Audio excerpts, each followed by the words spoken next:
قرآن کبھی نہیں کہتا اولاد سے محبت کرو، کیونکہ یہ تو فطرت میں کرو گے، بلکہ روکتا ہے زیادہ نہ کرو۔ ان من ازواجکم واولادکم عدوا لکم فاحذروہم، یہ جو تمہارے اندر فطری ایک محبت ہے، اس کے بنا پر وہ تمہارے دشمن بن سکتے ہیں۔ ان کی محبت میں تم غلط کام کرو گے، ان کو اچھے سے اچھا کھلانے کے لیے تم حرام کمائی کے اندر جو ہے ہاتھ ڈالو گے، لہذا ریسٹرین کرو، اس لگام کو کھینچ کر رکھو۔ محبت ایک حد سے زیادہ نہیں ہونی چاہیے اولاد سے۔ ہاں والدین سے محبت کرو جو فطری تقاضا نہیں ہے۔ یہاں تک کہا ہے دو ہی چیزیں ہیں کہ جن کو محض دیکھنے کا وہ بھی ثواب ہے، عبادت ہے۔ آپ بیٹھ کر مسجد حرام میں خانہ کعبہ کو دیکھتے رہے احترام اور تعظیم کے ساتھ، آپ کچھ نہیں کر رہے، نہ طواف کر رہے ہیں، نہ کچھ پڑھ رہے ہیں، نہ قرآن دیکھ رہے ہیں، یہ بھی عبادت ہے۔ اور بوڑھے اپنی قبر میں زندہ ہیں تو کیا جیسے اس دنیا میں تھے ایسے ہی زندہ ہیں؟ یہ موقف ہے ہمارے بریلوی علماء کا بھی اور دیوبند کے بھی بعض علماء ہیں، لیکن اہل حدیث اور دیوبند جماعت کے بھی کچھ لوگوں کی رائے یہ کہ نہیں، وہ برزخی زندگی ہے اور اللہ ہی جانتا ہے کہ وہ کیسی زندگی ہے۔ حالانکہ مسئلے کا حل کیا ہے؟ دیکھیے جو درجات ہیں انسانوں کے اہل ایمان کے، وہ 4 درجے ہیں۔ سب سے اوپر نبی، ویسے نبیوں سے بھی اوپر رسول، پھر یہ کہ نیچے صدیق، پھر نیچے شہید، پھر نیچے عام اہل ایمان جو نیک ہیں سارے۔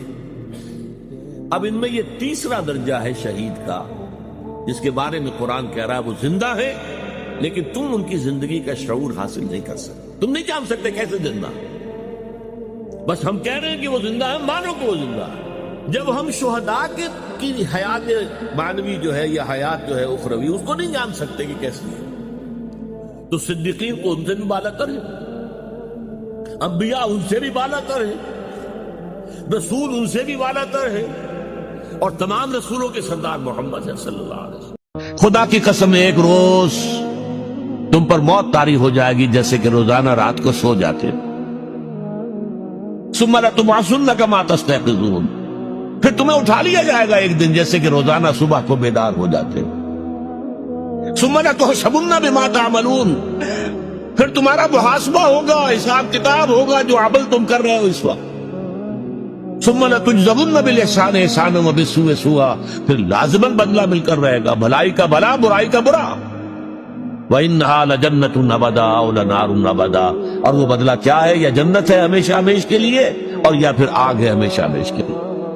اس آگ سے بچنے کے لیے اب یہاں دعا آئی، سبحانک فقنا عذاب النار، پروردگار ہمیں اس آگ کے عذاب سے بچائے۔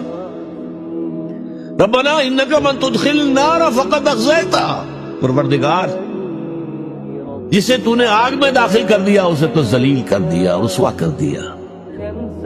ربنا لا تجعلنا منہم، اللہم ربنا لا تجعلنا منہم، اللہ ہمیں بچائے اس سے کہ ہم ان میں شامل ہوں۔ تو اے پروردگار سبحانک، تو پاک ہے اس سے، فقنا عذاب النار، ربنا انک من تدخل النار فقد اخزیتہ، جسے بھی تو نے آگ میں داخل کر دیا اسے تو رسوا کر دیا۔ وما للظالمین من انصار، اور ظالموں کے لیے کوئی مدد۔ صرف 2 چیزیں ایسی ہیں کہ جن کو دیکھنا بھی عبادت ہے۔ خانہ کعبہ کو آپ طواف نہ کر رہے ہیں، بیٹھے ہوئے ہوں، اس کی تعظیم کے ساتھ محبت کے ساتھ اسے دیکھیں، یہ عبادت ہے۔ اور بوڑھے والدین کو محبت کی نگاہ سے دیکھنا عبادت ہے۔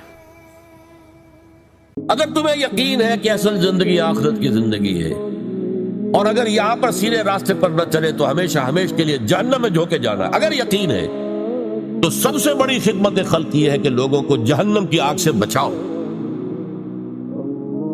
تم نے اس کے پیٹ میں جو بھوک کی آگ لگی ہوئی ہے وہ بجھا دی، اور وہ سموچا جہنم کے اندر جانے والا، اس کی تمہیں فکر ہی نہیں، پرواہ نہیں، تو تم سے بڑا تو پھر سنگ دل اور کوئی نہیں ہے، بشرطے کہ یہ تم پر منکشف ہو چکا ہو۔ اس کا تعلق ایمان کے ساتھ۔